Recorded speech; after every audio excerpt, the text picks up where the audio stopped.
adrenaline rush, throwing fists and kicks, the pain we can't hush. And then they find us, we're the real tough guys, breaking down barriers, we aim for the skies.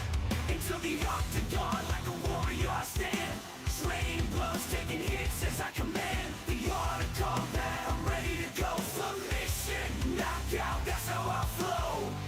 Unleashing the fury like an untamed beast, locked in a cage where strength is released. Striking precision, grappling with my golden octagon.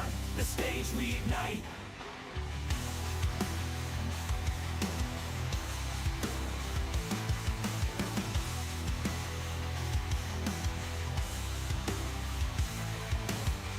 Unleashing the fury like an untamed beast, locked in a cage where strength is released. Striking precision, grappling like a golden octagon. The stage we ignite.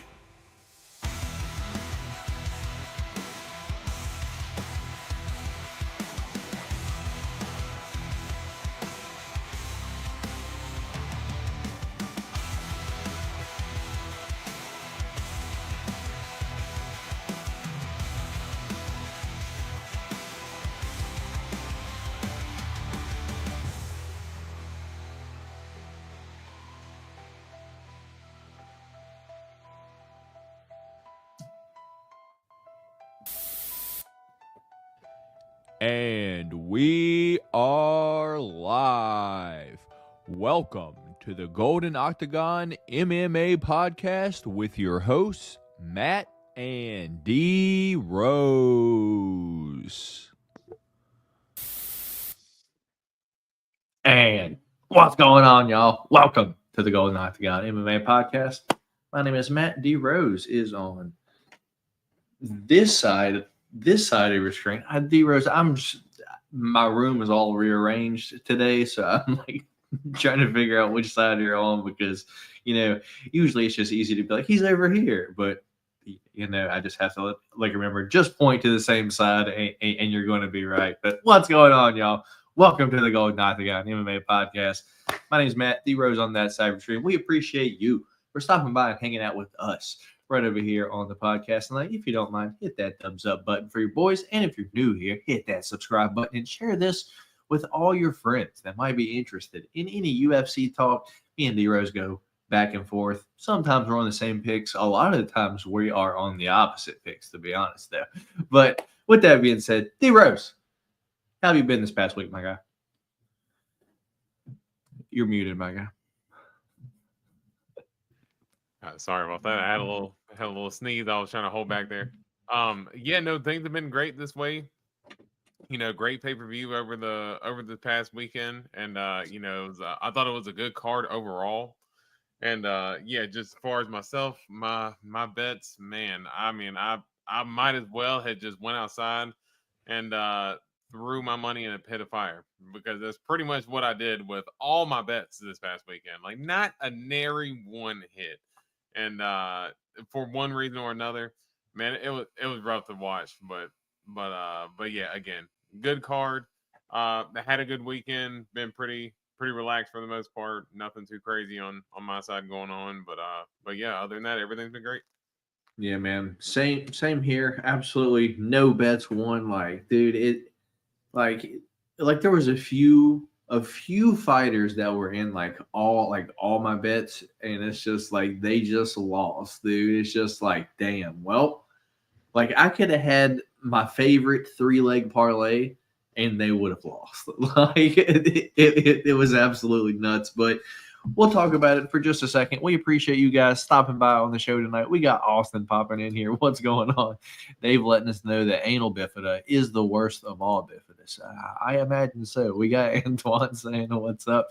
I hope y'all had a blessed day. How was work for both of you guys? I'm just beat down, Antoine. I'm going to be honest. How about you, D-Rose?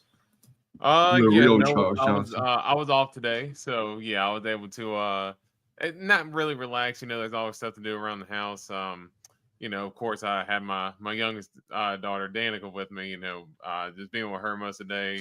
Kind of just playing around and stuff. And then I had to go outside and rake my yard because I mowed my grass the other day, and where it was really wet, it just left a whole bunch of clumps of grass out there. So she was out there playing for a little bit, and I was out there, just raking the yard.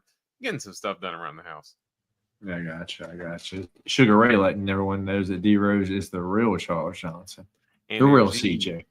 Energy. Yeah, and Frojo saying definitely, Larone definitely gained so many fans. This past weekend, D Rose, and we'll talk about that.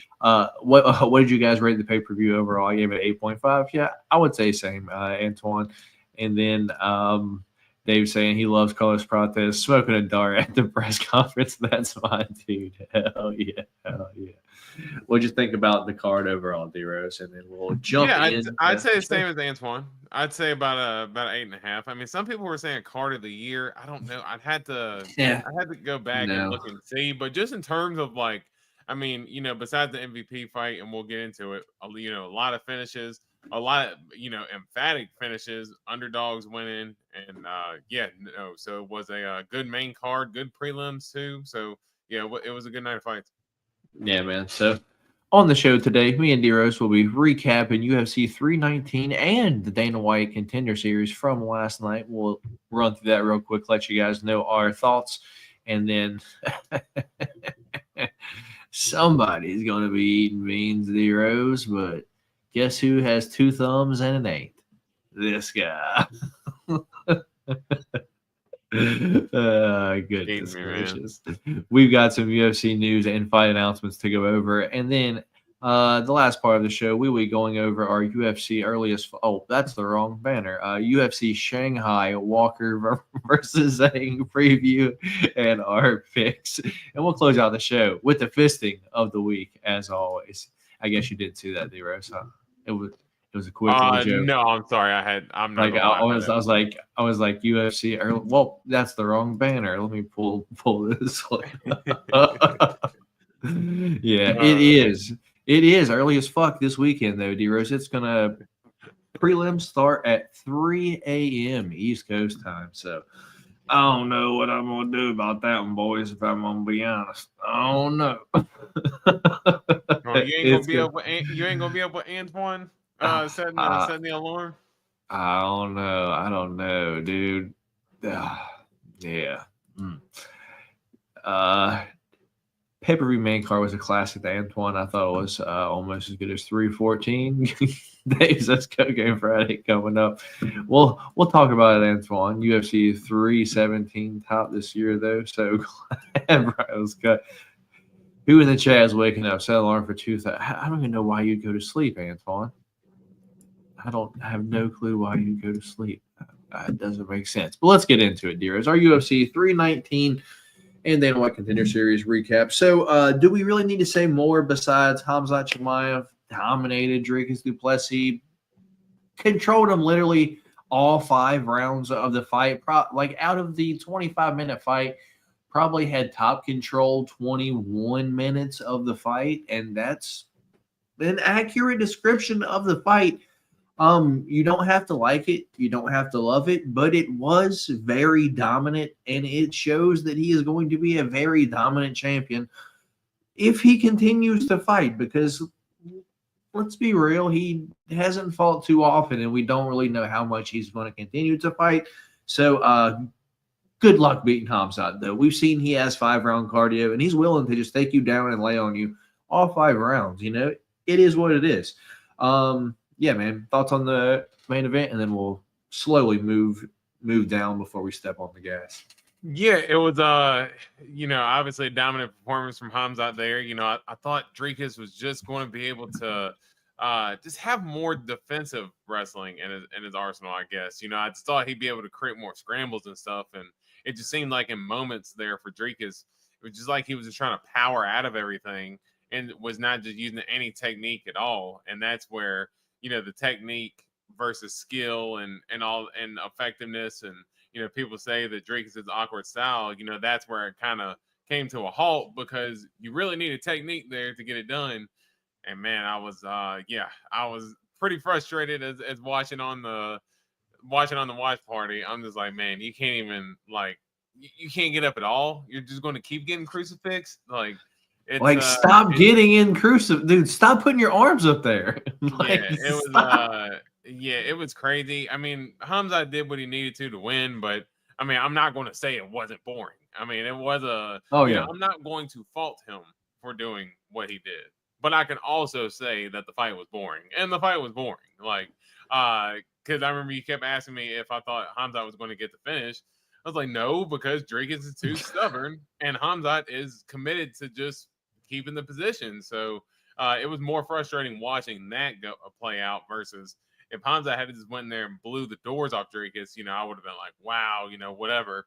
Hey, I could have went to bed, a lot earlier. And ended up staying up a little bit later just because Dricus just was too stubborn for his own good. But good performance from Khamzat overall. Yeah. What was wild was like the third round, like they showed like the Dricus corner, and it's like they didn't know what to tell him. They're just like, just keep trying. Like you're going to get him. You're gonna get him. Just stick to the game plan. What was the game plan? I have no idea at all. Didn't even try to throw any knees or uppercuts or anything. Like, it just looked like he just kept trying to like fall for guillotine, and he thought like he was going to like kick Khamzat up and like sweep out of it. And it's like, dude, no, this is levels of wrestling that you're just not even remotely prepared for. It was just hard to watch. Any value increase on Khamzat cards? I'm going to be honest, maybe a little bit, probably not too much, because that performance probably didn't gain a whole lot of fans, if I'm going to be honest. Yeah. As a Khamzat backer, is very excited to watch him dominate as a champion. All right, we got some love in here. I feel you there, Dave. I feel you. Let me ask you this: who do you think?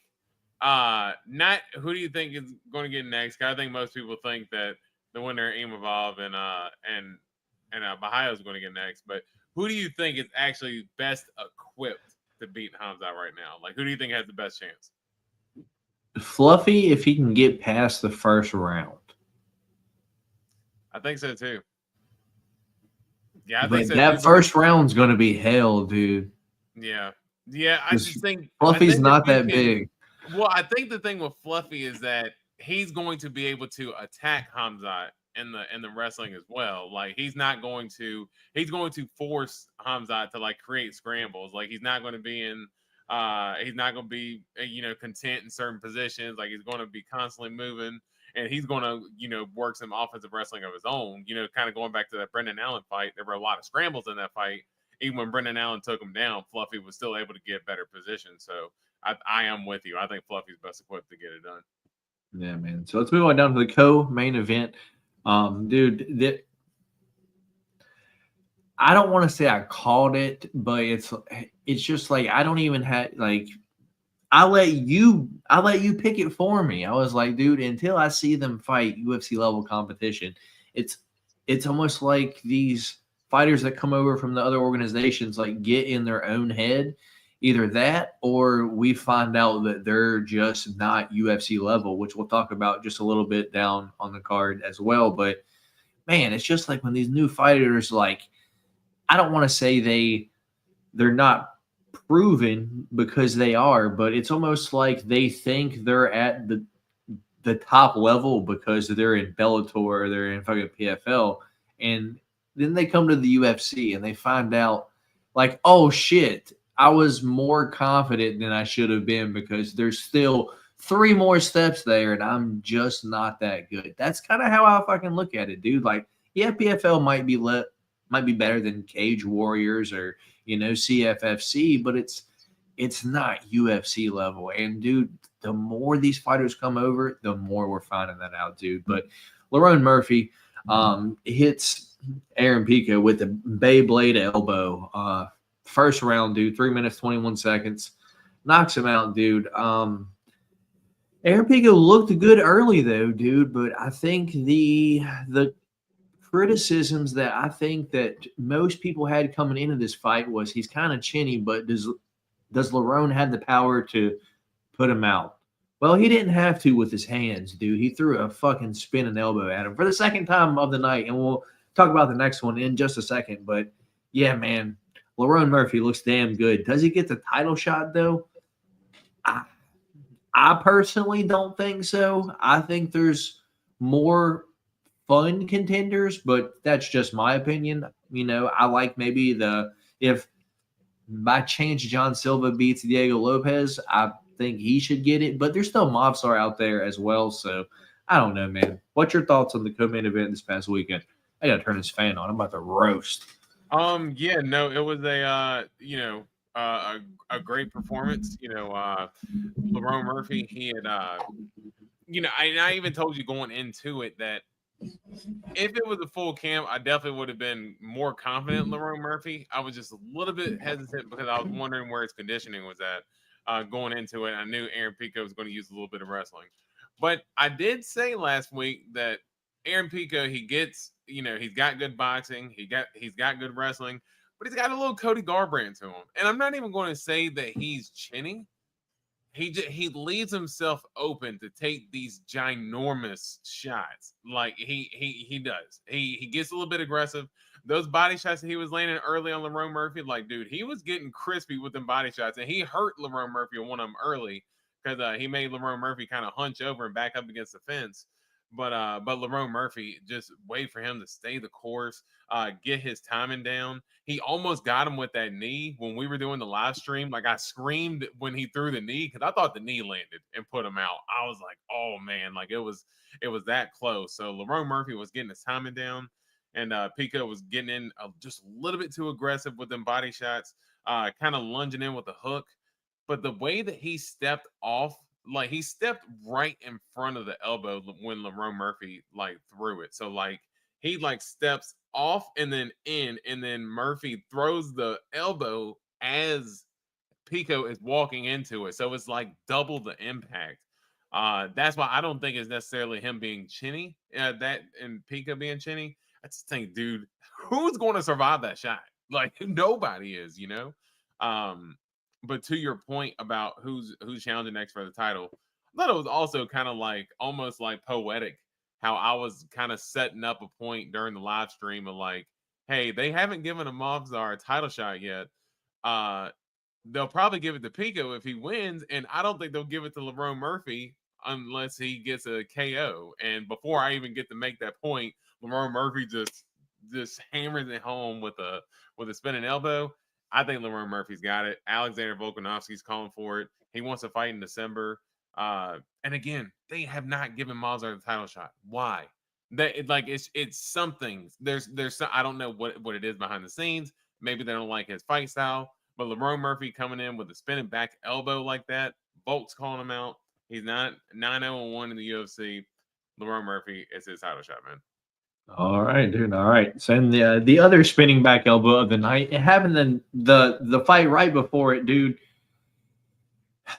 And just by how the night was going, when I heard the clicker, I was like, "Oh shit, here it goes again." I just felt it, dude. I was like, something's gonna happen. And fucking Carlos Prates throws the spinning elbow, Beyblades him, just like the fight after, dude, and knocks down fucking Jeff Neal.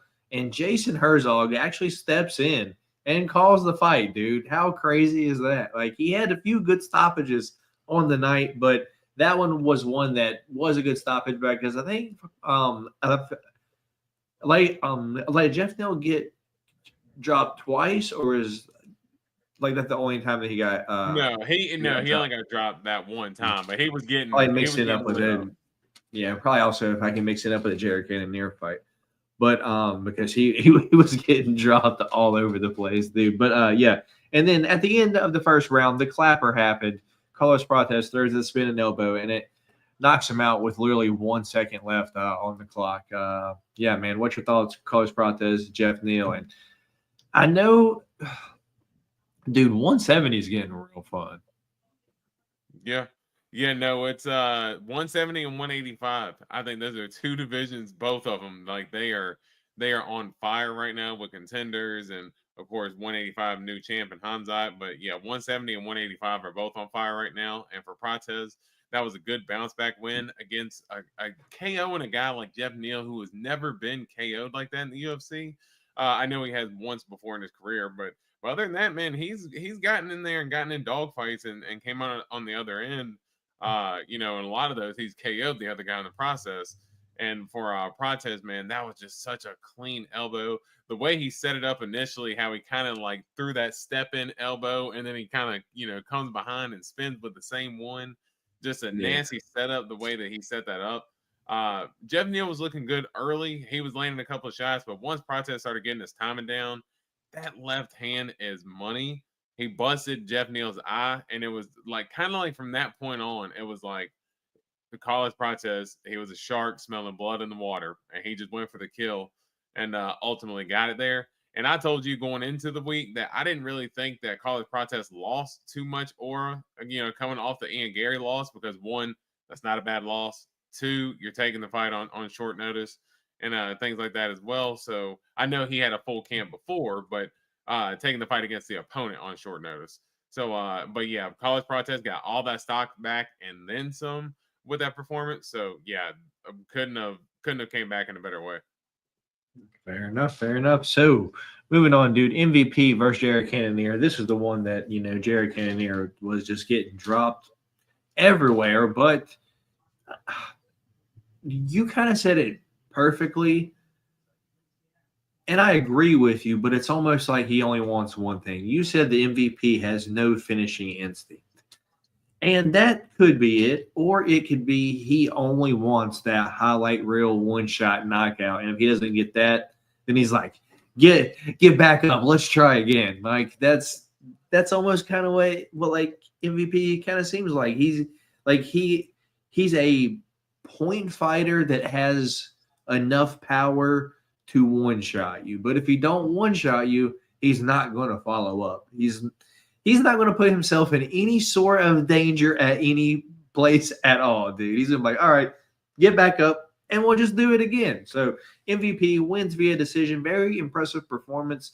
But at the same time, dude, Jared just looking old and slow out there. And at this point, Jared is chinny, dude. Like, there's no other way around it. Like, he was getting dropped, rocked, wobbled all over the place, man. And MVP is a 170-pounder. So just not a good look from Jared, if I'm going to be honest. But I guess what's your thoughts on MVP versus the Killer Gorilla? I'm still with you that I do think that MVP is a 170-pounder. Like, he truly is. Like, if Jared Cannonier was able to hold MVP down for that entire third round, basically, I'd hate to see what guys like even Marvin Vettori would do to MVP. But MVP did look big compared to Cannonier in there too. Like, just seeing them size up against one another, like, he looks like a 185er just in terms of his frame, but not in terms of his weight. So I would like to see MVP back down at 170. But I thought this was a good fight for him. It was a good matchup, really. Cannonier, you know, we know him to be kind of that aggressive, you know, kind of stepping forward, plotty, looking to kind of throw down. And MVP's just, you know, he's going to set up his shots. And he's good with his footwork, you know, kind of darting in and out and everything.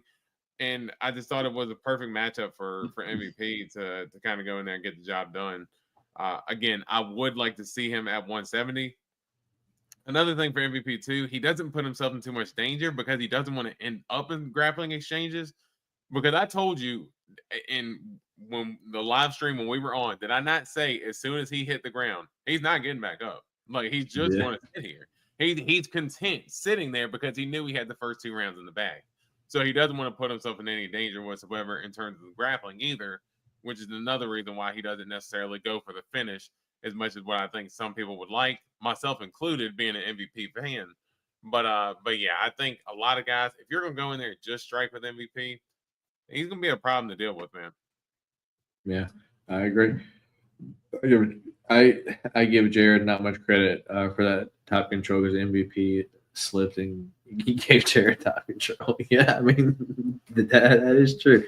So, man, moving on to the last fight on the main card, Tim Elliott versus Kai Asakura. And Kai Asakura was one of those 3 legs that were in basically all my parlays. Those 3 legs were Kai Asakura, Chase Hooper, and Alibi Idris, dude. One of those three people were in one of every single one of my parlays. And I'm sure I probably had those three parlayed up and got like maybe like plus 150, put like $25 on it. Like, all right, this will hit, you know. No, dude. That was just one of those weekends. Like, I look back to the weekend that Andrade fought Yan Xiaonan and Drew Dober fought Matt Frivola. It was just that weekend, dude. I was so confident, and I was just wrong. Like, that was this past weekend, man. So I don't even want to talk. Me personally, I don't even want to talk about Tim Elliott, Kai Asakura. Feel free to let me know what you thought of the fight. But if I talk about it, I might throw my laptop. So. Oh man, your guy Tim Elliott, dude. What I mean, y'all kind of got like similar to the same hair too. I mean, you could definitely pull out the Tim Elliott hairstyle and everything. I mean, come on, dude. I mean, it's perfect. But no, that was rough, man. I mean, a rough start for Kai Asakura. And to your point about guys coming in from other organizations and not looking as great. Kai Asakura, I'm not saying a loss to Tim Elliott is bad, but getting finished by Tim Elliott coming off of almost a 2-year layoff, that's not good, man. I mean, and Tim Elliott he's always been a solid fighter, so that again, a loss to him is not the end of the world. And I thought the fight was going to go to decision because I thought Kai Asakura, I was like, no way he's going to finish Tim Elliott. Tim Elliott's too tough. He's willing to cheat. He does whatever. But yeah, Kai Asakura getting taken down and was like a turtle on his back. Yeah, that was rough to watch.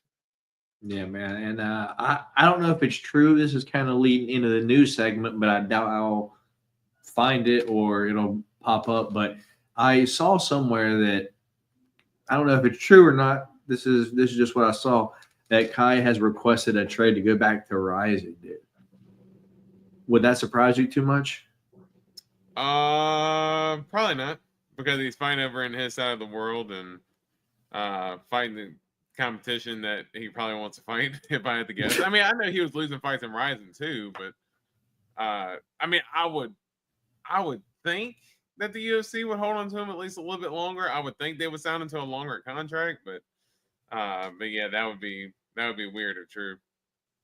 Dude, like to think that dude just got a title shot and then he just got finished by Tim Elliott, dude. Like, they pushed him just way too quick. Like that's what happens when you fucking push these kids, man. All right, let's run through these prelims real quick. Bisangar Susarkayev finishes Eric Nolan with a second-round submission. And we can talk about this for just a second. I'm glad that I got to see this fight because I saw that Susarkayev has some takedown and submission skills. But also, whenever we see Eric Nolan fight, like again, it'll probably be at 170. And depending on that matchup, dude, I'm interested to see how that goes. What's your thoughts on that? Yeah, I thought Susarkayev, that was a good performance for him to weather the storm, because hey, Eric Nolan, I was messaging you during that whole fight because I was ecstatic about that fight. I don't know what it was. I was like, man, Eric Nolan, I saw his highlights, man. He looked pretty good. He looked crispy with the hands. And man, he really did. I thought he was giving Susarkayev some problems early. Susarkayev looked good, and I like the taunting and stuff like that he does. He gets a little energetic during the fight and everything, but needs to calm down just a little bit because yeah, Eric Nolan cracked him at the end of the first round, almost got Susarkayev out of there. I think there's another 10 seconds. There's a chance that Susarkayev could have gotten finished. But, of course, hey, that's the fight game. Susarkayev gets out of the first round, gets a sub in the second round. So, good fight. And I'm with you with that Eric Nolan bet on his next fight. He's probably going to be a pretty big favorite depending on the matchup, though. I would have to guess at 170 just because he's going to get good rub from this fight. You're on mute. Yeah, man, I agree. So moving on down to the next one, we got GM3 taking on Mikhail Olszejczuk. Mikhail Olszejczuk knocks GM3 out in the first round.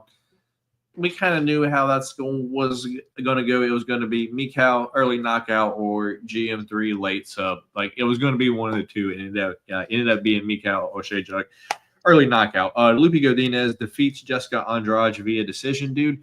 And just real quick, Lupe hands looked nice this past weekend. For the first 2 rounds, she was boxing Jessica Andrade up so much. But to be fair, this was Jessica Andrade's defense.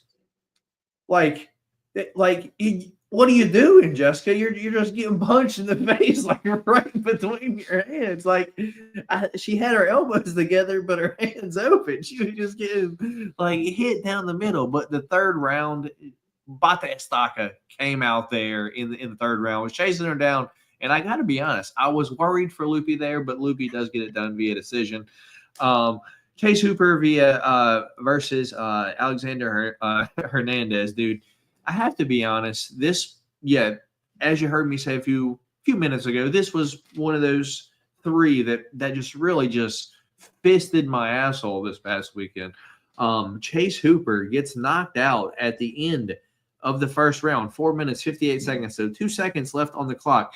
And the worst part about it is I thought Chase Hooper was doing good about keeping distance. Like, teep kicks, spinning back fists, but I almost feel like he kept doing it. And then you have to have some other game. And then there at the end, dude, like, kind of feel like he already won the round. You don't need to do anything else. And then he just walks forward, but throws nothing, dude. He just walks forward and just gets fucking knocked out cold, dude. That one, I say knocked out cold. That one a little bit earlier because he kind of fell to his back, but that was one of the ones where I was like, come on, Herzog. After letting the guy get dropped 7 times a few weeks ago, you can't let Chase Hooper play on the ground for just a minute, let the round in, because I really needed Chase Hooper to win that fight. But anyway, didn't happen either way. So thoughts on the regular prelims, D-Rose? Yeah, I thought the prelims as a whole, it was a pretty good card. As I said, I was probably most impressed with Eric Nolan from there. But yeah, Chase Hooper, dude, that was rough to watch. Dude, completely killed my night in terms of my bets. So that was a brutal one. Never betting Chase Hooper again. Because I don't think I ever bet him like previously. I even said that he was going to beat Jim Miller by decision last fight, and I never bet it because I was like, I just don't trust Chase Hooper. But one time I'm like, okay, yeah, he'll probably get a decision win here against Alexander Hernandez, and then he gets clubbed. So I'm like, yeah, that the no bet list is Chase Hooper. And another one, even though she won and she shouldn't have, Karine Silva got away with the win there. I mean, dude, she was that was on the early prelims, so we haven't got there, but we'll just go ahead and talk about it, dude. She was that third round. I feel like she was attacking so much.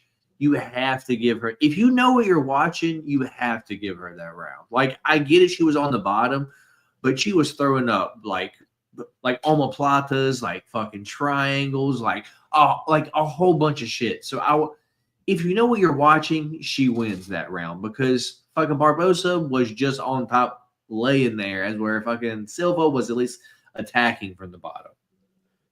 She normally the other fighter gets the win, so that's why I'm surprised that Karine Silva was able to eke that out. But she's another one, no bet list for me. And Andrade, man, that was just looking rough, man. At this point, I think she's just trying to fight out her contract. I wouldn't be surprised to see if she ends up getting cut from the UFC in the next couple fights or so, just because I think she's almost out there just trying to get a check at this point. It's been rough for Andrade. She looked good in that third round. She was knuckling Lupe up pretty well. But as you said, the first 2 rounds, it was like she was just inviting Lupe to hit her. So I'd like to see Andrade just slow down a little bit or maybe even hang it up. Yeah, in the early prelims, Edson versus Drakkar Klose. Drakkar Klose wins via decision. Karine Silva wins via decision. We just not talked about that one. And Alibi Idris drops the ball, loses via second round submission, dude. And that's one of the ones where it's like, dude, it's almost like like the person that I think's going to win the Ultimate Fighter, I just need to automatically bet the other side because that's like 2 Ultimate Fighters, 3 Ultimate Fighters like in a row now that I think a person, oh, that person's for sure going to win. And then the opposite person wins that they're fighting, dude. I got to stay away from these Ultimate Fighter finales. Even though I watch them all, like at the end, like one just looks completely different than what they look on the Ultimate Fighter, dude. Oh man. Well, look at that. You were right, man. Anyway, so DWCS Dana White Contender Series last night. D-Rose, did you get a chance to check out the fights, man? I did. Contender Series was they brought it last night. Yeah, way better than it was last week. There's not all finishes, but 4 finishes, and the main event. I forgot dude's name. What was dude's name? Jose Delano, dude. I actually messaged you right after like you fought, and I was like, does he remind you of anyone? You're like, not really. I'm like, he reminds me of a Brazilian Sugar Sean O'Malley on the feet, dude. This guy is so clean, man. And he was laying, dude. I don't know if I've seen like a person throw that many shots, but also land so many shots too, other than Sean O'Malley. Like he threw 120 and landed 85, dude. It was absolutely nuts. Jose Delano is someone that I cannot wait to see in the UFC because, dude, it looks like that dude is ready to go right now. Agree or disagree? Yeah, no, I agree. He looked crispy. And as you said, he was just throwing and landing everything. I had to hit the dab there. Yeah, no, he looked crispy on the feet, man, and complete domination. I mean, Esposito was tough as hell to take the damage that he was taking because, dude, that much lesser men would have crumpled. I thought for sure those body shots were going to get Esposito out of there, and they didn't. So Esposito, hats off to him for showing the toughness, but yeah, Delano looked good, man. Yeah, man. And co-main event was Cam Ralston versus Brandon Holmes, dude. I would have been spot on, dude. I actually probably would have won $300 off Contender Series last night with $10.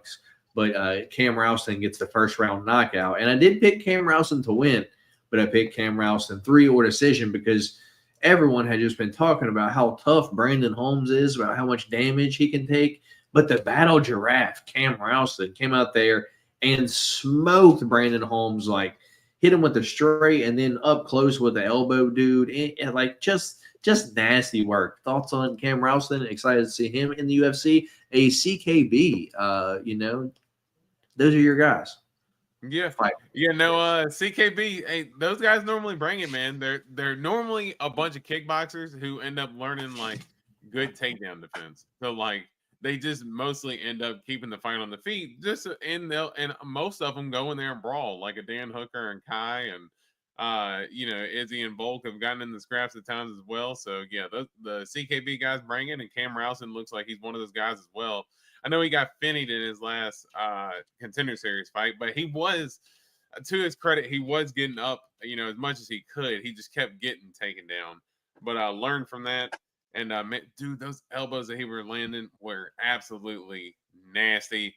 For Holmes to be able to actually take those shots and not go flat out, that shows Holmes' toughness because anybody eats the straight elbows like that, like step-in elbows, while they're hurt, they're going out. So, yeah, Holmes was super tough, but Ralston looked sharp.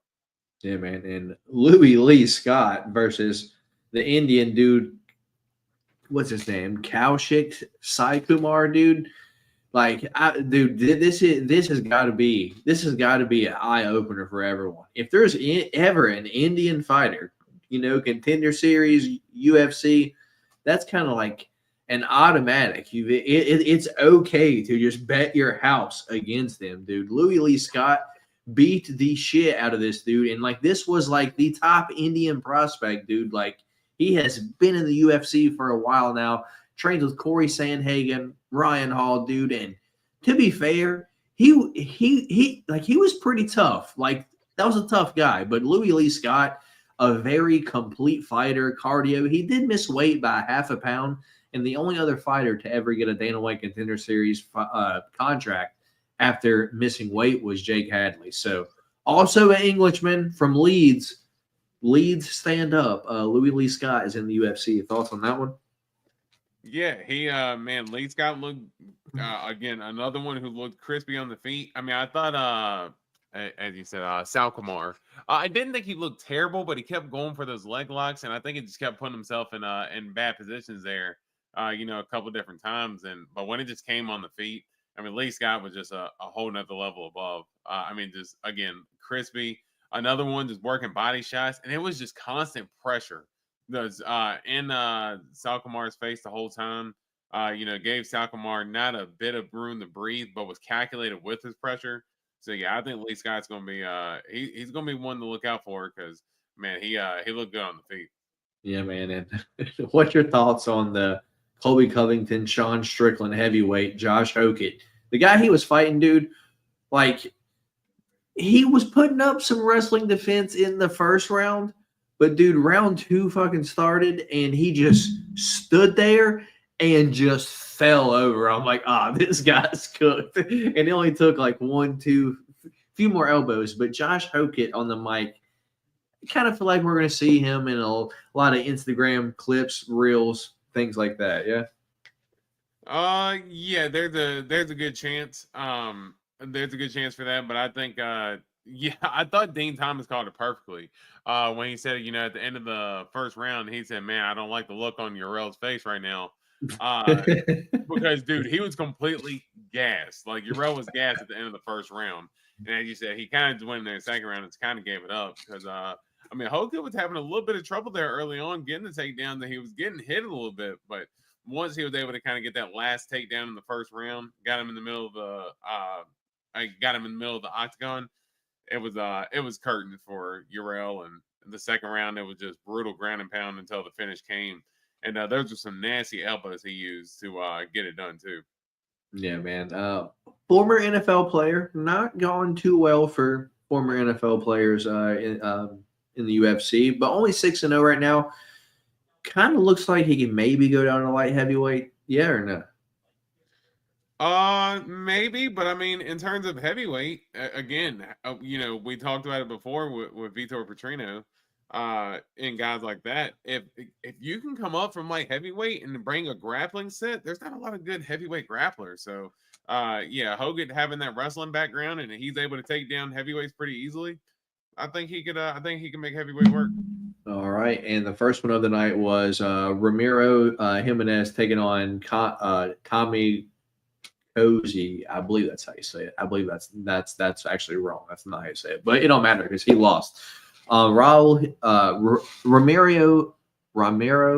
Jimenez knocks him out in the first round.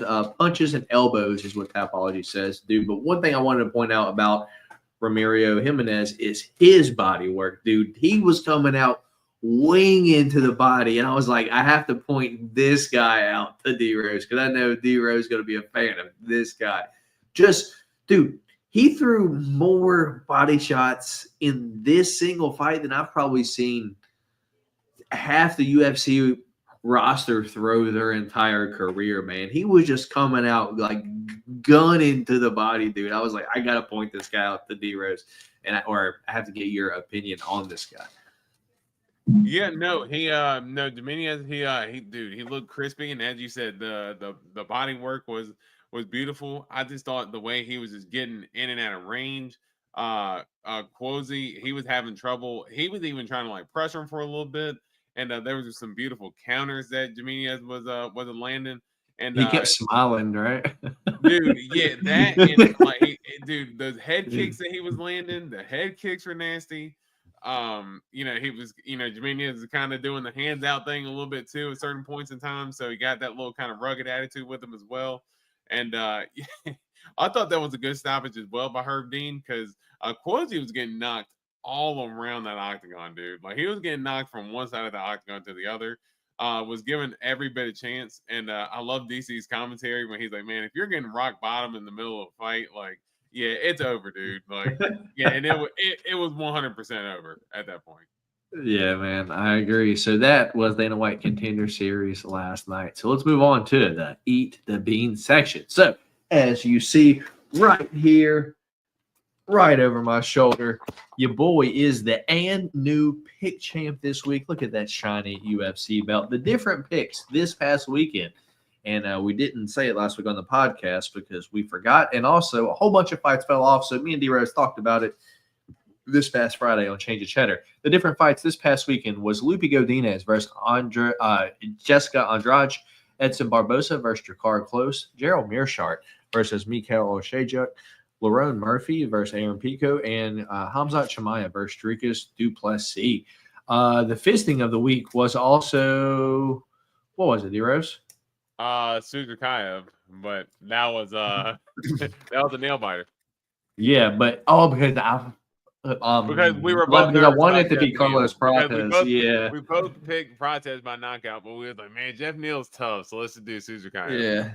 Yeah. So the different picks was that. So I went Lupe Godinez, Edson Barboza, GM3, Lerone Murphy, and Khamzat Chimaev. D Rose went Jessica Andrade, Drakkar Klose, Mikhail Oshejuk, Aaron Pico, and Dricus du Plessis. So I win Lupe Godinez, Lerone Murphy, and Khamzat Chimaev. D Rose wins Drakkar Klose and Mikhail Oshejuk, which means I win 3 of the 5 pick champ this week, baby. I'm back, boys. Y'all think Hokia was corny, and did you guys watch him on the 49ers? I don't think he actually played, Antoine. Yeah, I don't remember him. Yeah, No. I don't remember Hogan in the NFL at all. All right, so a little bit corny, but we'll probably see him quite a bit on our shorts, feed, things like that. So D Rose about to get 2 good beans coming up, about to get a juicy pear and a black licorice. Oh gosh, What is it? I don't know. What Full this is. screening you. I think this Eat the is bean. toasted marshmallow or stink bug. Stink bug. Oh. God. Stink bug. Stink bug. Stink bug. Stink bug. Hit it with a stank. Hit it with a stank. Hit it with a stank. Hit it with a stank. Toasted marshmallow. Yes. Fuck. It tastes like vanilla extract though. Damn it. No, here comes the juicy pear next. Come on. It's being black. And it don't stop. Ah. Black, yes. Ah. Burnt rubber or black licorice. The worst part is there's no good. Like it's not a good one at all. Ah. That's how I feel about the buttered popcorn.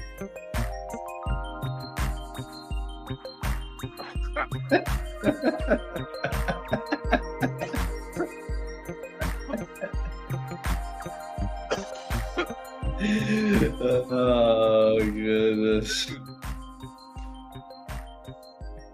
Oh.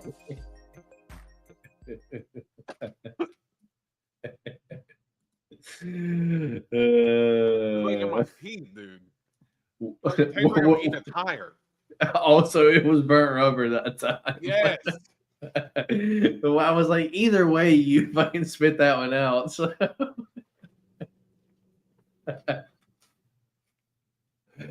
That's funny. That's funny. Dude, it's in my teeth. That's Like, good. this is gross. That, Dude, it literally good. tastes like I'm chewing on a tire. Like Dude, that's there's- definitely one of the worst ones. Like that. dude, there's like fucking like weird people that have like obsessions like that. Like I chew on tires in my spare time. People do crazy things. I'm not one of those people who are willing to do those crazy things because damn, that is Okay, that might have actually been a bad beater. D-Rose been taking acting classes. Dave actually believed that one. dude, no, Dave. Like, and it's a black it's a black bean. Like there's nothing good about it. D Rose Anton wants to know how much I paid for these 6 straps that I got one sent to your house and I have one here. How much do you think these bad boys were? The sick quality that these are. I mean, but the quality to them, dude. I mean, it gotta be every bit of probably $15. Antoine, these are like children's toys, I believe. I got it on Amazon. Like if I wanted to wear this thing, I don't know if I could. I guess I could here we go. Here we go. Yeah, Come on. Stuck in my teeth. Oh man, I can't get it. I'm too fat. Same. Nope, I can't get it. Anyway, but it is a children's toy that's falling apart at this point, Antoine. I believe it was like $30 on Amazon or something like that. Maybe 25. Let's see if the Rose are too fat to get it. I can honestly probably get it if another person hooked it, but I can't hook it myself. I'm sucking in my stomach, but no! It's mostly because it's just absolute. Like I just said, it's a children's toy. It's not for adults. It's not for adults, I thought. We just had it for the big champs. So let's get into our UFC news and fight announcements. D-Rose, we've been here for 51 minutes. Let's get into this news. All right. Time to get rolling. Our first bit of news is we have 2020 Olympic wrestler, gold medalist Gable Steveson is making his professional debut at LFA 217 on September 12th. Are you excited that Gable Steveson is making his first professional MMA fight, D-Rose? I mean, it's definitely a big deal. Especially for, again, we were just talking about how heavyweight is a division that is needing some type of talent to come through. I know Gable Steveson is a little bit older. Looks like his NFL stint didn't go as the way he wanted, and apparently he burned bridges with people in the in the WWE. So, kind of using MMA as a last resort. But it's a field that I can see him being successful in. So it's at heavyweight, better late than ever. Yeah, man. Especially big fucking wrestler like a heavyweight, that would, he is for sure going to dominate because he's a big guy. So second bit of news we have, Davidson Figueroa versus Montel Jackson is set for UFC Rio. What's your thoughts on that one? That's a fun fight, and that was a very unexpected fight. I did not expect Figgy versus Montel Jackson to be the one. But I like the potential because we know the power that Montel Jackson has, and he can crack. And we've seen Figgy get hurt before, and Figgy can also crack, and he can take guys down. And I think that's a perfect matchup to kind of see where Montel Jackson is at. Yeah, but we've been kind of seeing kind of fights like this being made. One that kind of comes back to my head real quick is fucking Marcus McGee versus Piotr Jan. Everyone's like, no way that's a real fight. But yep, that was a real fight, man. So looks like UFC trying to, test some of these prospects. They got another one right there. And then we got the rumor. Key fights in October, D-Rose. Let's go over these real quick. UFC 320 Ankalaev versus Alex Pereira 2. Merab Dvalishvili versus Corey Sandhagen. That's going to be UFC 320 as well. Yuri versus Khalil Roundtree. That's going to be UFC 320. Abu Smagomedov versus Joe Pyfer.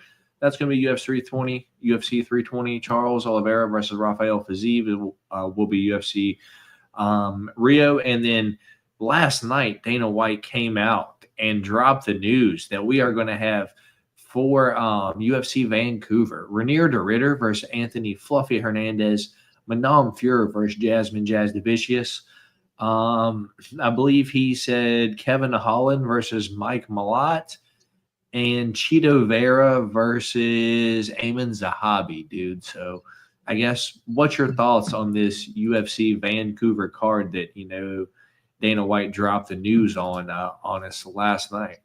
Yeah, I think we talked about it, last week in terms of who I think, the fight should be. And it even said it after Fluffy had won his last fight was, hey, RDR's a fight. Like, hey, that's the fight for them because I think the winner of Nasruddin versus Bahayo is going to fight for the title next. And then I think right after them is going to be the winner of this fight right here because both guys are on a forward trajectory going towards the top. And I think both guys, whoever comes out of this fight, is going to fight for the title next.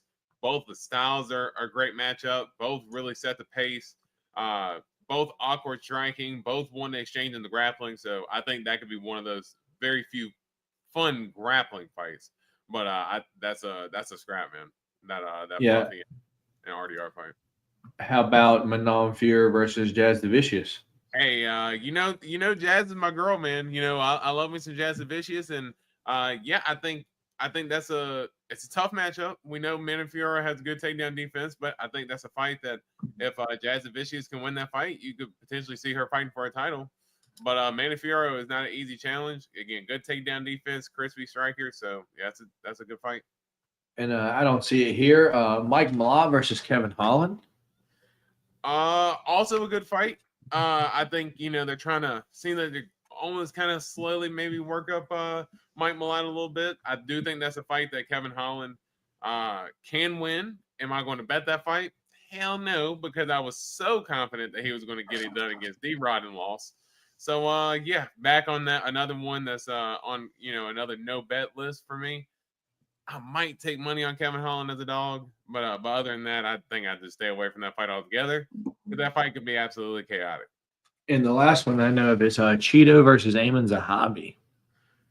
Solid fight. Yeah, that's a solid fight, and honestly, I think that's a fight that Eamon, if any of those top guys in the top 10, if there's a winnable fight there for Eamon, it's Cheeto. Yeah, I do think Cheeto was the one, so that's a perfect matchup for Eamon. But again, Cheeto's no slouch either. He's also a super tough dude and never been finished. So I think that's a good test for Zahabi. Yeah. Rob Font versus Raul Rosas Jr. are going to be for UFC Noche. What's your thoughts on that? That's a tough fight for Rosas. Yeah, but I mean, to be fair, fucking Rob Font gets fucking taken down by a gust of wind. So yeah, but that's if he doesn't get taken down or if he gets back up, that is a tough fight for Rosas. So I'm surprised they matched him up with Rob Font so soon, because it seems like if you match him up with Rob Font, you're just going to try to shoot him towards the top. Just don't think Rosas is ready for that yet. Yeah, man, and some terrible news that came out today. Brian Battle removed from UFC roster following his latest weight miss. What's your thought on this? That's his third weight miss. Yeah, so I heard him on an interview with Ariel Helwani earlier in the week, and he kind of even hinted at, hey, there's a real possibility that this could happen. And at that point, I think this was Tuesday, so he hadn't had any confirmation that it was going to happen, but he was pretty aware that was a possibility. We talked about it last week. It's tough for Brian Battle because he was just last year, man. I mean, you go back to that Kevin Jussier win. Everybody was talking about Brian Battle. Oh, dude, he's super funny on the mic. He's badass. He comes to scrap and all this. That dude had all the juice, and just within these last few fights, even though he's won his last few fights, doesn't matter, man. You got to make weight. He went down to 170, couldn't make weight. Moves up to 185, where he won the Ultimate Fighter at, and still missed weight by 4 or 5 pounds. So it's not like it was a half a pound weight miss like Lewis Lee Scott. There's a reason why Dana gave him a chance, because he said he was willing to forgive the half pound. That's understandable, because it was a half pound that he missed weight. Brian Battle, his last couple of fights have came in like more than 2 pounds missed. And when it's kind of getting in that territory, it's almost as if you're trying to take advantage of the scales on purpose. And that's just something that the UFC isn't going to tolerate. Yeah, man, just not a good look, because Brian Battle was definitely a fun fighter. Let's see what else we got here. I know. I think he'll be back at probably some point. Let's see what Homa Fights got here. Anything? Sean Brady reveals he was supposed to fight Ian Gary for the UFC Vancouver main event, but Ian Gary decided not to make the decision in time. What's your thoughts on that? You think that's true? I mean, I wouldn't be surprised if there's something to do with it. You know, if Ian Gary's like, hey, I got to talk to my family. Yeah, all right. I'm not listening to it, but yeah, you never know. But yeah, I do think that you know, it sucks for Sean Brady because Sean Brady has been calling for that fight, but Sean Brady's been calling for, you know, a fight with a couple of different people now. You know, he's called for a fight with Gary, he's called for a fight with Shavkat. So who knows what to believe. yeah, man. I don't really care about this, but I know someone might care about your opinion if this happens or if it's real, dude. It just kind of seems like a big weight difference here, man. Like, dude, I am so done hearing fucking Jake Paul's name. Like, I don't even entertain this shit anymore. I think I like scratch my throat when I'm having that cough fest earlier. Probably yeah, no, allergic to fucking Jake Paul. Yeah, you know, that's exactly what it is. Well, look at the key word in that is exhibition match. You know, the key word there is exhibition. It's not a real fight. They're gonna go out there and just kind of, you know, pitter patter with one another. You know, no commission would sanction a fight, you know, between two what's supposed to be professionals that is such a weight and height and size disparity. Like it's just dumb in my opinion. And I'm with you in terms of I don't really care to see another Jake Paul fight. I mean, you know, he's fought enough of the MMA guys, and you know, I was convinced a couple different times, well, maybe Anderson will get him, or maybe Mike Perry will have a chance, or something like that. And I think that experiment's done at this point. I don't really care to hear about Jake Paul fighting again. I agree, man. I agree 100%. And I was like that after the Anderson fight. I was like, man, I don't give a fuck who he fights, and I probably won't watch them. And I don't, man. I don't care. I honestly could not give a fuck. Same. So, all right. So that's going to be it for the news segment this week. So we'll move on to pretty much why everyone's here. We have our UFC early as fuck Walker versus Zhang preview and our picks. Sorry, I'll change it. UFC Shanghai. Johnny Walker versus Zhang preview and our picks for this weekend. So let me change the screen, share this tab instead. This weekend, Saturday, Friday night, whichever one it is, it's Saturday at 3 a.m. East Coast time. So, I mean, as you know, if you're going to be partaking in the same thing as Dave is, you'll probably be up at 3 a.m. If not, you might need a nap to watch all these fights. My plan, probably take a nap like 7 or so, wake up like 9 or 10, and just see how long I can stay up. Can you hold it down while I take a piss real quick? You're good, man. You're good. So, the fights take place at 3 a.m. East Coast time. It's going to take place at the Shanghai Indoor Stadium in Shanghai, China. We have 12 fights to go over. The main event is Johnny Walker versus Mingyang Zhang in a 5-round main event, and the co-main event is Brian T. City Ortega versus Aljamain the Funkmaster Sterling, but also in a 5-round co-main event. So the co-main event, also 5 rounds. Feature fight of the night is Sergey Pavlovich versus Waldo Cortez Salsa Boy Acosta. We've got Sumu Darji versus Kevin Borjas. Tayaki Naraji versus Kiefer Crosby. Mahashate versus Gage Young. We have Loner Kavanaugh versus Charles Energy Johnson. We have Rong Zhu versus Austin Hubbard. Michelle Pereira versus Kyle Dawkins. What are we even doing there? Yi Zha versus Weston Wilson. Long Zhao or Zhao Long versus Su Young Yu. And Dayar Nurgaze versus Uran Salty Baldiev. I believe that's how you say it. Few fights that got canceled here was Michelle Pereira versus Marco Tulio. Marco Tulio withdrew probably was injured after getting bounced on by Norma Dumont. And Song Kanan versus Kiefer Crosby. Song Kanan withdrew from that fight. He got knocked out not too long ago. So that's all 12 fights. Is D-Rose back yet? He is back indeed. So, D-Rose, a lot of fights, 12 fights in specific. How do you feel about your confidence level on some of these fights, man? No. No. Is the best All right. way. No is the best way I can say it. I mean, some of the fights, yeah, but there's a couple fights on here where I'm like, that guy's a favorite, but we'll get into it. Before we dive in, would y'all ever visit China? I think I would probably visit it. I know D Rose wouldn't, because it would involve him getting in a vehicle that's not a car. Exactly.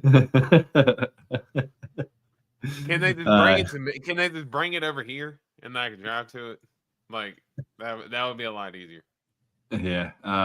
Trying to figure out how Loner has ties to China. I believe his either mom or dad is Chinese, whether his mom or dad is Irish. So he's an Irish Chinese man. That's how Leonard Kavanaugh is tied to China. So first fight of the night, D-Rose. Let me get my computer plugged back in because my phone is good now. Let me get our odds pulled up. So first fight of the night is going to be Dayar Nurgaze versus Uran Gorilla Salty Baldiev. Dayar Nurgaze is 10-1 overall, 28 years old, 6'2" and a 74-inch reach, while Uran Salty Baldiev is 9-1 overall, 31 years old, 6'4" and a 79-inch reach. Both of these guys have had one fight in the UFC and lost them both. Salty Baldiev lost the decision to Martin Bude, as Nurgaze lost via submission to Brenison Barrio. So, with that being said, just by levels and Brenison Barrio being a light heavyweight and Martin Bude being a heavyweight, I think I'm going to go Uran Salty Baldiev here to win this fight via decision. I'll eventually get these odds pulled up, D-Rose. I have no clue what the I guess odds. According to Tapology, Salty Baldiev is the -300 favorite currently. But according to DraftKings, Salty Baldiev is currently a -142. So I'm on the slight favorite Uran Salty Baldiev, but odds closing up a little bit. Which way are you going, D-Rose? Yeah, the odds closed up very fast compared to what Tapology's been doing. Goodness gracious. But yeah, that's crazy. That line jumped down that quick. Nurgaze was a guy who I thought was going to kind of come in and look. Hell yeah, dude. Yeah, we got Chinese places here, man. We ain't gotta go out. But no, I think like I said, I was pretty pumped on Nurgaze to get it done against Brenison Ribeiro, and dude, Ribeiro made him look kind of silly, to be honest, and then grappling made it look a little easy too. I think Uran can take the fight down to the ground as well. I actually would not be surprised if Uran was to get maybe a ground and pound or win or anything like that, but I'm going to go Uran Salty Baldiev by decision. I'm going to the dude named after piss. Thanks. Me and D-Rose both on the piss guy. Mr. Pissy Britches. Me and D-Rose both on Mr. Pissy Britches, according to him. All right, moving on to the next fight. We've got Zhao Long taking on Su Young Yu, or Jiu-Jitsu. D-Rose beat me last time. We picked different fights. He fought against Bear Gang Giulesi because I know he won pick champ off this fight right here. But he's going to be taking on Zhao Long, 29-7. Zhao Long's 27 years old, 5'8" and a 70-inch reach, while a jiu-jitsu Su Young Yu is 15-3 overall out of his last 5 fights. 4 wins and 1 disqualification or no contest, whichever one it is, but it wasn't in the UFC. He is 29 years old, 5'6", and a 65-inch reach. Odds for the fight: Zhao Long plus 102. Su Young Yu is minus 122. Your favorite. Yeah, D Rose. These guys. If we're just talking about who produces the better fighters, UFC caliber fighters, it has to be Korea. We've seen, a more consistent, Korean talent come into the UFC. But just based off how these two guys fight, I prefer the way Zhao Long fights. He's a lethal striker. He's got real heavy hands, and he's just there to throw. As for jiu-jitsu is, as his name implies, he's going to take you down and do some jiu-jitsu on you. They're in Shanghai, dude. I'm going to go with the underdog, the hometown guy, Zhao Long, via decision. Going to be a close fight, but I think he's going to do more damage. I'm going to key in on that damage. Zhao Long decision because he landed more damage. What about you, man?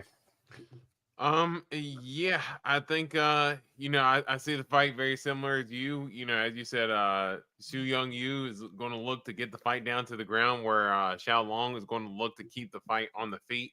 Good takedown defense from for the most part from what I've seen. I mean, I know he lost to the Chang Ho Lee by decision. I know he got taken down, a couple times in that fight as well, and wasn't Still able to get split up. though. Yeah, it was a tough split decision. I think he's going to be able to have enough takedown defense to keep it on the feet here. Su Young Yu, if he gets the fight down to the ground, I do think that's where Long can get controlled, and Su Young Yu can eat away at that clock. But I think as long as he can keep the fight on the feet, stuff the takedowns, or at least if he's on the fence when he gets taken down, get right back up, doing some kind of wall climbs and stuff, I think Long can get it done. Give me Zhao Long here to get it done by decision. All right, me and D-Rose both on Zhao Long. Did you ever watch Challenge Showdown? I have no clue what that is. You know what that is, D-Rose? I'm sorry, what was it? Shaolin Showdown? Shaolin Showdown? Shaolin Showdown? No. I've never heard of that. I have no clue, Antoine. All right, moving on to the next one. We've got Yi Jia taking on Weston Wilson. Yi Jia's 25-5 overall out of his last 5 fights, 3 wins, 2 losses. A loss to Gabriel Santos via decision, a win against 3 guys on the road to UFC, and a loss to Ji Young Lee via split decision in the UFC. So he's been in the UFC already and went back to road to UFC. He is 28 years old, 5'7", and a 71-inch reach, while Weston Wilson is 17-9 overall. Out of his last 5 fights, he has 3 wins and 2 losses.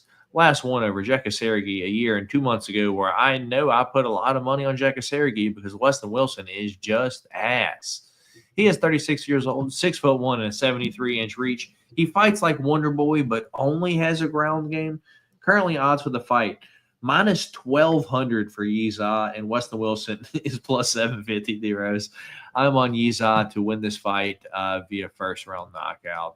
But if I'm wrong here, it wouldn't be surprising too much because these Asian fighters, dude, let's not pretend like they're all great. Which way are you going here?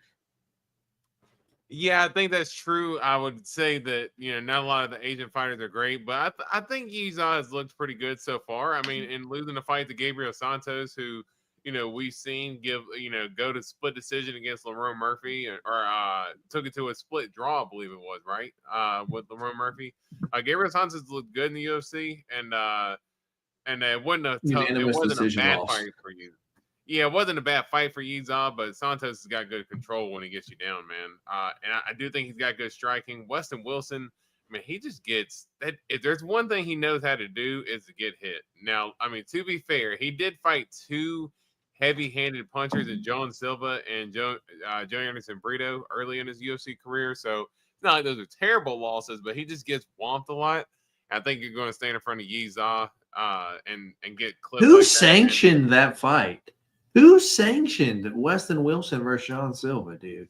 They need to be put in jail. They need to be put in jail. Let's see. That was at the Apex because that was in Vegas. So, but yeah, I think Zhang gets it done. And I'm going to go. I'll keep it. I'll keep Weston Wilson alive a little bit longer. I'm gonna go second round knockout. All right, fair enough. We got Dixon in here, dear Golden Octagon. I'm trying to round up a handful of MMA YouTubers, cappers, to box on the undercard of recently announced Javante Davis. Would you be interested in potentially who? That would be hilarious, dude. I would do it, but I don't know who I would box. All right, come on. Preferably someone. Look, don't matter. This send location in America. Yeah. Send location. Preferably someone around my size. 14-year gap. All right, D-Rez. 14 years older? I don't know. Moving on to the next one. Who said it was going to be a he? No. We have one, right? Let me fight Laura Sanko. Need a drama. Need a drama. I've got some beef with you. All right, dude. Moving on to the next one.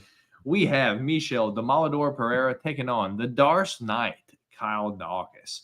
Michel Pereira is 31-13 overall out of his last 5 fights, 3 wins and 2 losses. Lost to Abus Magomedov, lost to Fluffy Hernandez. But before that, win against Ihor Peteria, Mikhail Oshaychuk, and Andre Petrovsky. He is 31 years old, 6'1" and a 73-inch reach. While the Darce Knight, Kyle Dawkins, is 15-4 overall. Out of his last 5 fights, 4 wins and 1 loss. This is all out of the UFC at CFFC. He has a knockout win, a Darce choke win, a decision win, and a rear naked choke win. And then the loss was against Eric Andrews 2 years ago. Knockout via ground and pound. He is 32 years old, 6'3" and a 76-inch reach. So he's been out of the UFC, D-Rose, for almost 3 years. And since then, he has 4 wins, all finishes besides 1 to get back into the UFC. Currently, odds for the fight, -265 for Michel Pereira and +215 for Kyle Dawkins. D-Rose, earlier in the week, Michel Pereira was like -340, -350. Me, hand up right now. I want to know which one of you psychopath, sick fucks are putting your hard-earned money on Kyle Dawkins to win this fucking fight. Because I will not be that. I have to be honest. I think Michel Pereira gets Kyle Dawkins out of there in round number 1 because Kyle Dawkins does not belong in the UFC. I think it's a round 1. Dude,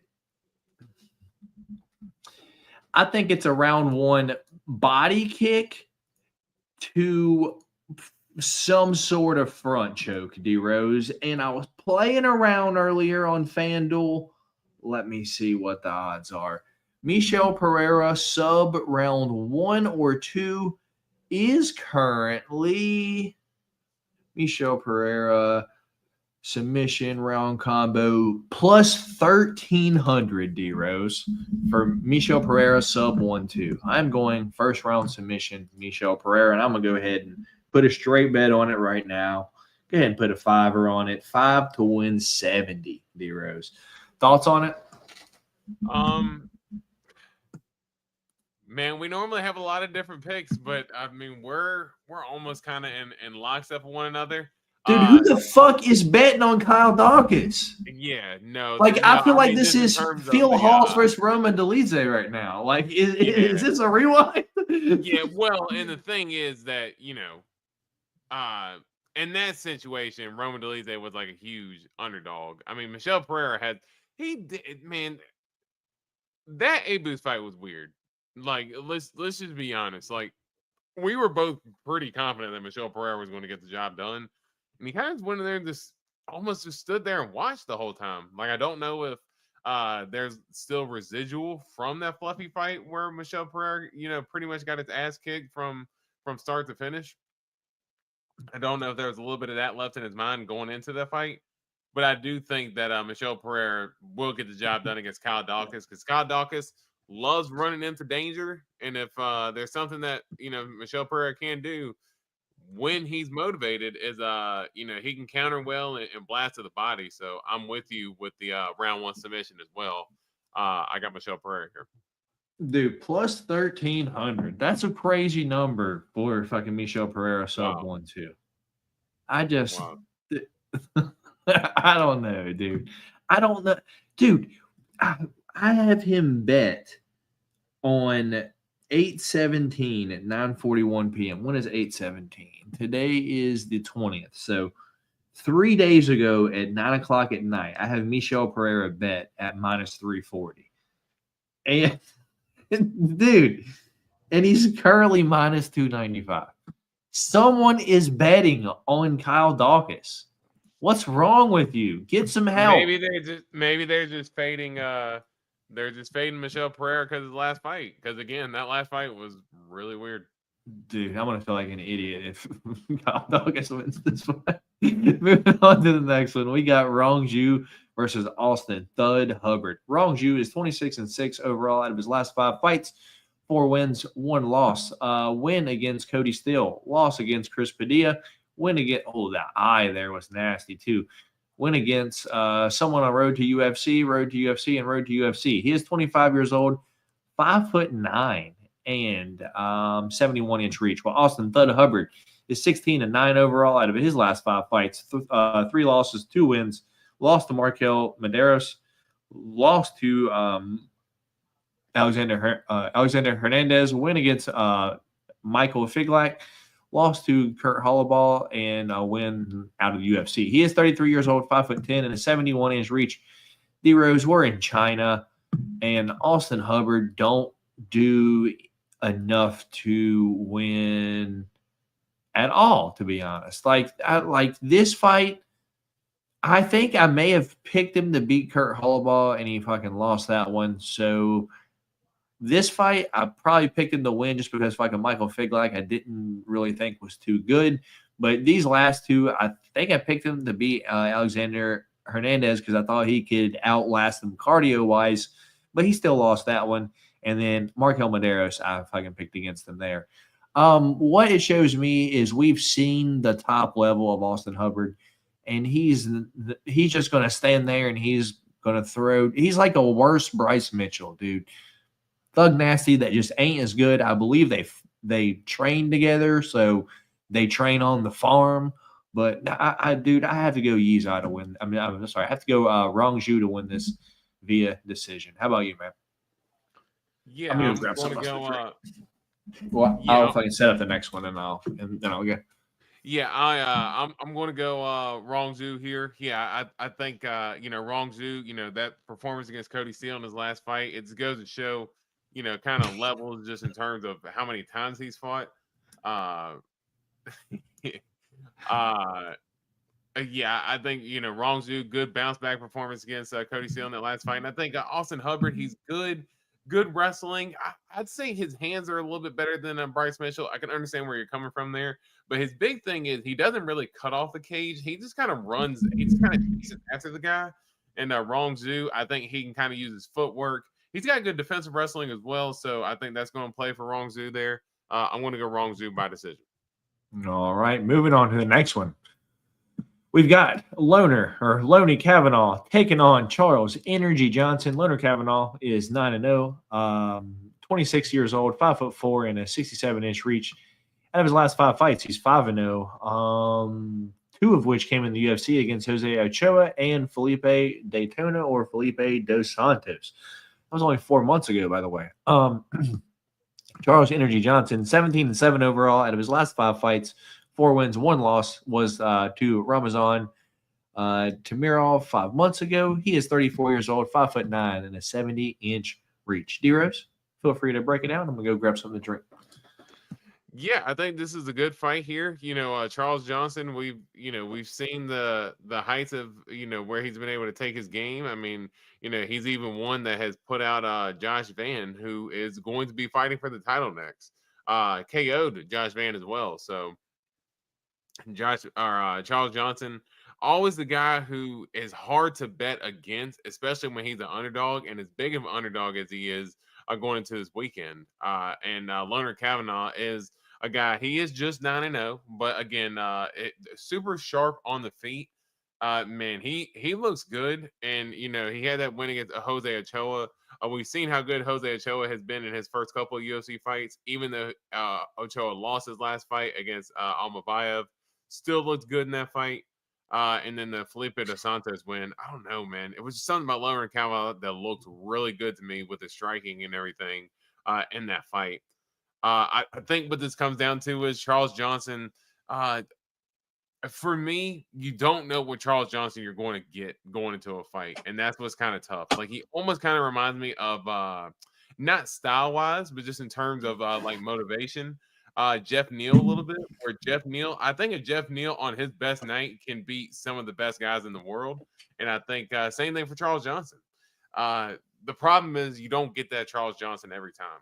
And I do think that that Leonard Kavanaugh, again, as Matt kind of beautifully set up earlier, which I wasn't aware of, that Leonard Kavanaugh is going to be having some home people that he's going to be fighting in front of as well. I think his striking looks good. His takedown defense has been great. His counter is good. His pressure is great. I think Leonard Kavanaugh gets it done by decision here. Yeah. Me, on the other hand, I've been kind of flipping back and forth. When I very first saw the fight, I saw that Charles Johnson was the underdog. Currently plus 170. Leonard Kavanaugh is minus 205. But the more I thought about it, where we're at, and just what D Rose was saying, we don't really know which Charles Johnson's going to show up. And if he's fighting, just a wrestler or just a striker, he kind of knows what to train for. But with Leonard Kavanaugh, he's very well-rounded. He's got good hands and good takedowns, good control, good jiu-jitsu. So with that being said, I'm going to agree with D Rose. I'm going to go Leonard Kavanaugh to win this fight via decision. Might be some tough times here and there, but the kid's good, man. Man, I'm surprised. Your guy, Energy. I thought you know, were gonna man. go with him.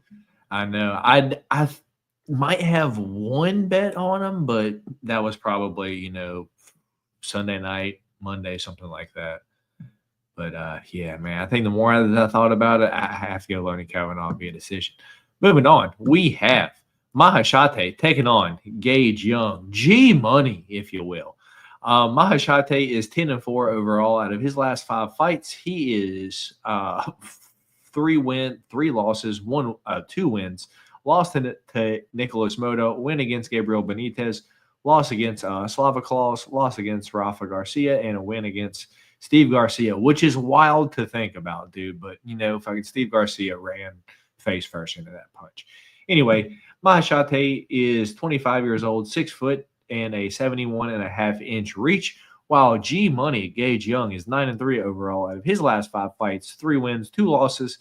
He lost to Evan Elder 3 months and 3 weeks ago. And before that, he was out of the UFC. He is 25 years old, 5'9", and a 70-inch reach. Currently, odds for the fight are plus 102 for Mahashate and minus 122 for Gage Young.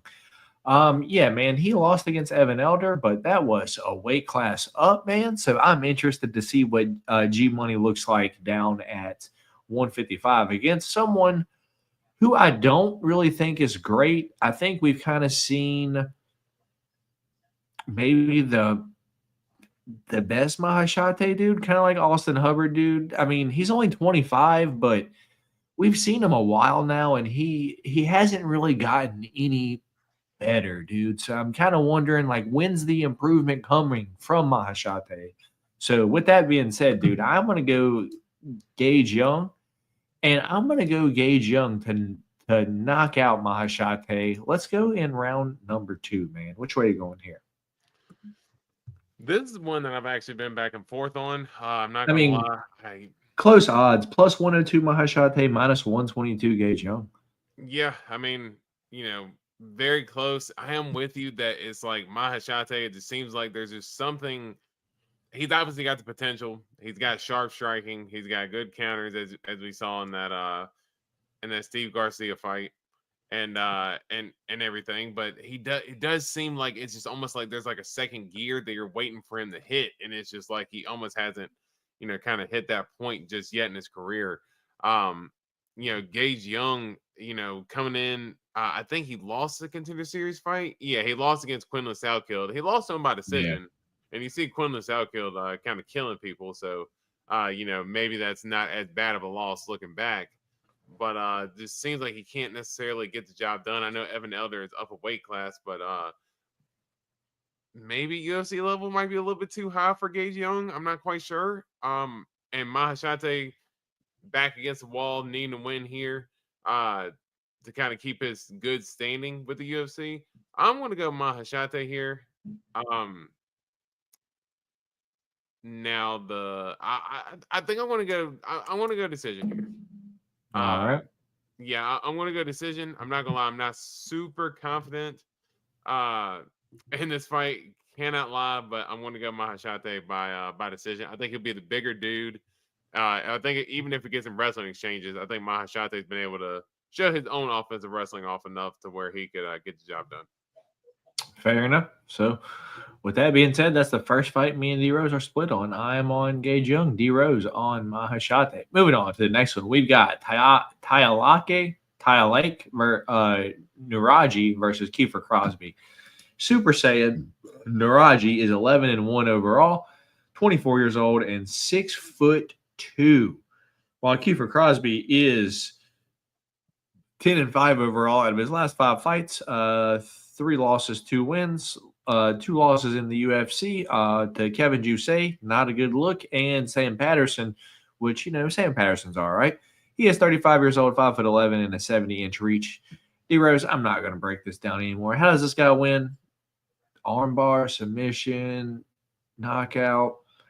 Yeah, I think this guy knocks out Kiefer Crosby in let's go round number 2, man. I'm not even breaking that one down. I don't know anything about Nuraji, but I know Kiefer Crosby is 2 cheeks of 1 ass. Yeah, I know Kiefer Crosby has not fared well in the UFC. And I'm with you. I don't know much about Nuraji, but just from what I've seen on the feet, he looks very good on the feet. He lost by sub twice in a row? Oh, never mind. Dude, this guy's going to sub him. Let's go sub round 1. Exactly what I was getting ready to say. Sub round 1. I'm going round 2 submission here. Yeah, Kiefer Crosby, again, as you just stated, he lost both of his fights by submission in the UFC. Let's keep the streak going here. Let's go Nuraji by second round sub. Yeah, I did not think Kiefer Crosby was a good fighter, Antoine. And SBG, I think what's wild is a good fighter will come from a gym and then everyone will be like, that whole gym's good. And that's not really the way it goes. So, I mean, I don't know. Moving on, we got Sumudarji versus Kevin Borjas. The Tibetan Eagle, Sumudarji, 17-7 overall out of his last 5 fights. He is 2 wins and 3 losses. A split decision win over Mitch Raposo 4 months ago for Sumudarji. Lost to Energy Johnson, lost to Tim Elliott, lost to Matt Schnell in one of the best fights ever. And then a win against Zaruk Adashev. What was that? 4 years ago at this point. Sumudarji is 29 years old, 5'8" and a 72-inch reach. Where's this fight at? 125? We'll see if he makes 125. Kevin Borjas, the Black Cock, his name is 10-3 overall out of his last 5 fights. 3 wins, 2 losses. Win against Lazy Boy, lost to Alessandro Costa, lost to Josh Van, and then went on the Contender Series. He is 27 years old, 5'5", and a 68-inch reach. D-Rose, this is going to be a striking fight, and there's going to be a height difference here. There's going to be a little bit of a reach disadvantage for Kevin Borjas, but man, if I know who has quicker, faster hands, it is Kevin Borjas. And the thing is, I want to say he has the power to knock out Sumudarji, but Sumudarji just seems to be made of steel, and you have to submit him if you finish him. So I'm going to go Kevin Borjas via decision. Maybe he might knock Sumudarji down a few times, but this should be a rather fun striking battle back and forth. Yeah. Yeah, I am with you in terms of this should be a fun fight.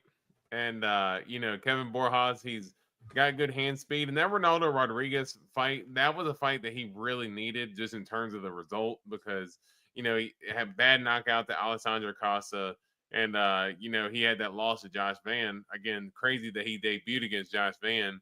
He's fought 2 times since then, and Josh Van has fought like 8 times since they last fought. Like no bullshit. Like probably 8 times since the last time they fought, which is crazy.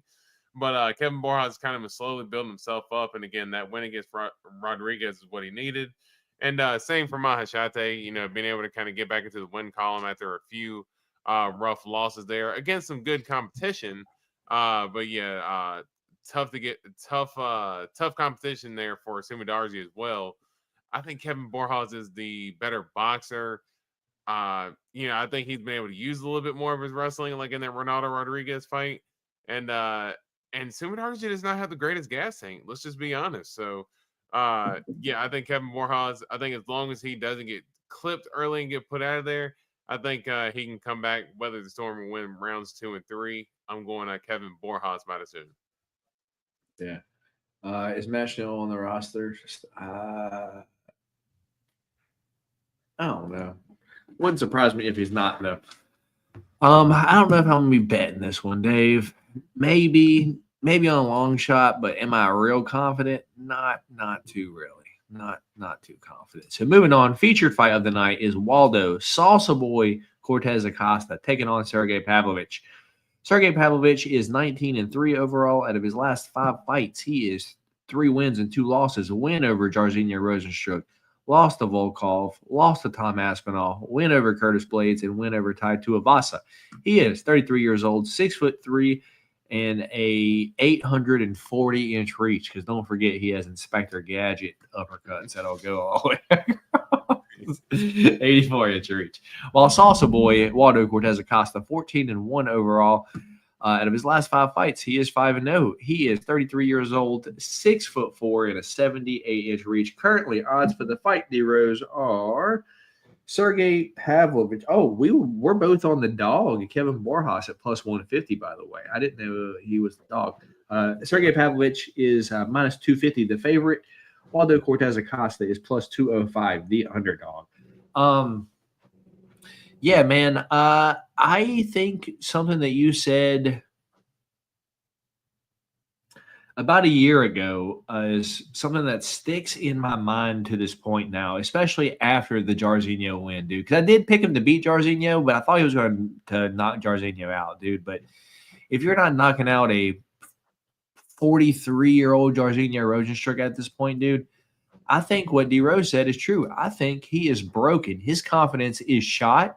And he's not going to go out there for the kill anymore.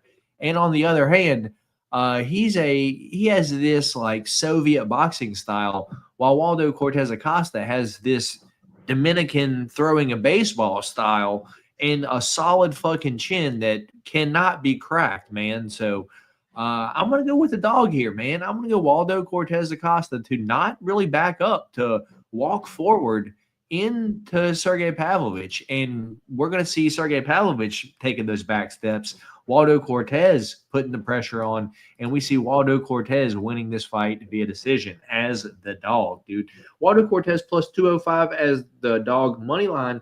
Waldo Cortez via decision plus 450 currently. Which way are you going, man? Yeah, and I think too with Pavlovich as well. I just think that it's like a thing. Like if he doesn't get the knockout in the first round as well, it's just like I don't want to say his confidence is completely gone, but yeah, it's like there's a panic, but at the same time there's a lack of urgency, and I know obviously the Tom Aspinall fight was going to be tough. Pick Tom Aspinall. Wow, that was a shocker, right? But yeah, that Volkov fight, which is again one that I won some pretty decent money on Volkov because he was a pretty big underdog. That was a guy who was able to control the range, pop Sergey Pavlovich's shots, and work on the outside, and really frustrate Pavlovich. He was able to take down Jairzinho Rosenstruck in his last fight, but as we've seen from Waldo Cortez Acosta in his last fight against Sergey Pavlovich, he showed good takedown defense there as well. Was able to get up in certain moments. He was taken down on the fence, and was able to really frustrate Sergey Spivak on the feet as well. I think he could do the same thing here with Sergey Pavlovich. Sergey Pavlovich, you've seen him lose his cool in his fights, especially in that Volkov fight where he's like almost going full Kevin Curtis, getting pissed off that Volkov is kind of just, basically working from the outside and working counters and stuff. I think Cortez Acosta does the same thing. He kind of does a little bit of the dancing, does a little bit of the shoulder rolling and stuff. I think he pisses Pavlovich off. Pavlovich maybe kind of steps into a big shot. He gets hurt, but I don't think Costa goes for the finish. I think it ends up being a decision fight, but I think it's basically just Cortez Acosta just frustrating Pavlovich the whole fight. So you think Wahado wins? Yeah, I think Cortez Acosta wins basically by frustrating the shit out of Pavlovich the whole fight. Like he's going to do salsa boy things. Like he's going to be leaning up against the fence. He's going to be shaking his shoulders. He's going to be shoulder rolling punches and stuff like that. And I think he's going to be stuffing takedowns. And Pavlovich is going to be pissed. But I am with you. I don't think Pavlovich is going to be able to do anything about it. I think Cortez Acosta gets it done by decision. All right. Antoine wants to know if you think Waldo gets a title shot if he wins here. I mean, heavyweight kind of sucks. It wouldn't surprise me, Antoine. I mean, that would be, 7 in a row or, whatever it is. So, yeah. And against, at this point, Sergey Spivak and Sergey Pavlovich, and, he's got some good wins under his belt and, a couple pretty decent knockouts as well. Why not? Kevin Curtis, he refused to cry babies. Oh goodness. Yep. All right. So moving on to the first of our two main events this weekend.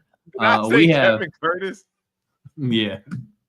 Dude, Kevin Curtis is a wide receiver, is like a old school wide receiver from like the Rams and Eagles in like 2006, 2007. I have no idea how I said you mean Chris Curtis. Chris Curtis. Yes, Chris Curtis is who I meant to say Pavlovich acts like in some of his fights. Yeah, Kevin Curtis is wild. That's man, shows reflexes where it takes me to, man. That's crazy. This what sticks in my brain in this 2006, like 2008 NFL football. Crazy. All right. So moving on to the first of our two main events this weekend, we have T-City, Brian Ortega, taking on the Funk Master, Aljamain Sterling. T-City is 16-4 overall. Out of his last 5 fights, he is 2 wins and 3 losses. Lost to Diego Lopez 11 months ago, where it says via decision. But, man, he got knocked out in that first round. He beat Yair Rodriguez via arm triangle a year ago. Lost to Yair Rodriguez 3 years ago. He did lose to Volkanovski for the championship basically 4 years ago, and then defeat the Korean Zombie, where he came in as Bald Tega 4 years ago. He is currently, D-Rose, T-City's 34 years old, 5'8" and a 69-inch reach, while Aljamain Sterling's 24-5 overall. Out of his last 5 fights, 3 wins, 2 losses. Lost to Mobsar, win against Calvin Kattar, lost to Sugar Show, win against Henry Cejudo and TJ Dillashaw. He is 36 years old, 5'7" and a 71-inch reach. What's wild here, D-Rose, is it wouldn't surprise me if Aljo's the bigger guy coming in here, because T-City never looked big for 145, and he's been talking about going up to 155, which is like, I don't really understand that too much, but it looks like he's staying at 145. Currently, odds for the fight plus 240 for T-City. Aljo is minus 300 basically.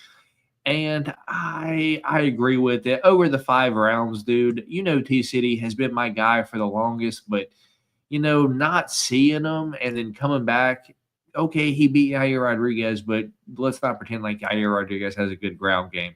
Not seeing him for a while and then just getting boxed up by Diego Lopez, I don't think Aljo is going to do that. But what I do think is Aljo is going to be able to take Brian Ortega down, and Brian Ortega is going to be playing off of his back for all 5 rounds, dude. So I just got Aljo winning this via decision, unfortunately. Going to be terribly boring. Which way are you going here, man? Yeah, I think this is a good fight. I think it's a good matchup. I think the styles clash is what makes it an interesting fight, with Aljo's wrestling, his ability to backpack, and his ground control versus we know Ortega He's not necessarily looking to get the fight down to the ground immediately, but we know where his finishes come best, and that is when he's able to use his jiu-jitsu. So I do think that the clash of styles will make it a fun fight. I think who has the most power in their striking, I definitely think Ortega does. But I think who's the more technical striker between the two, I do think Aljo has that advantage. Aljo doesn't have any power in his hands, though. So I will say that I could see Ortega being able to use his pressure a little bit more because Aljo is not going to be able to hurt him with the hands as much. But Aljo's got some powerful, explosive kicks. Man, I cannot seem to stop sneezing at this point. But yeah, I do think that Aljo over 5 rounds will be able to get the job done. I think Ortega is just too tough to finish. But I do think that he's constantly walking into shots. And I just think it's just going to add up on the scoreboard for Aljo at the end. So I'm smelling some bullshit or something because I cannot stop sneezing. I'm going to go Aljo by decision. All right, me and D Rose on the same fight again. Aljo via decision. Moving on to the main event of the evening. So, are you waking up at 3 a.m/6 a.m. to watch Johnny Walker versus Ming Yang Zhang? Bless you if you are. Johnny Walker, 21-9 overall out of his last 5 fights, 2 wins, 1 disqualification or no contest, 2 losses. After that, to Volkanovski and Ankalaev. And we all know how Johnny Walker loses. 33 years old, 6'6", 82-inch reach. The Mountain Tiger, Ming Yang Zhang, is 19-6 overall. In the UFC, he is undefeated at 3-0. He knocked out Anthony Smith, knocked out Ozzy Diaz, and knocked out Brendan Haberio. 27 years old, 6'2", and a 75-inch reach. Do I need to say anything else? Ming Yang Zhang, round 1 knockout, D Rose, or round 2 knockout? I'm going to agree with you here, whichever one you say. Well, you led the question to this fight by asking, are you going to wake up at 6 a.m. to watch Zhang Ming Yang fight Johnny Walker? Correction. Are you going to wake up at 6 a.m. to watch Zhang Ming Yang take Johnny Walker's head completely off his shoulders? Like, you thought you've seen some cartoonish knockouts from him before. This one could potentially take the cake. Like Zhang Ming Yang, I'm not going to act like this dude is the best in the world, but this dude is explosive in the first round, and Johnny Walker loves getting hit in the first round. So why would I not go Zhang Ming Yang first round knockout when Zhang Ming Yang has never even made it out of the first round in his career before? So let's continue the streak here. Let's go Zhang Ming Yang first round knockout. Yeah, all right. I do want to point out because someone did message me. Let's see here. Where is it at? And Zhang Ming Yang fought at heavyweight before, which is crazy. Yeah. Shout out Black and Yellow MMA for fucking messaging me. He said he's been watching my stuff for a while. And then he points out this right. Be quiet. He fucking points out this, saying that Johnny Walker has been, training jiu-jitsu with his brother, and Johnny Walker, like fucking via sub currently right now is plus like 1,100. I see the thought process, but I just can't get over Johnny Walker not getting just absolutely his head just knocked off in the first round. Like, I see where you're coming from.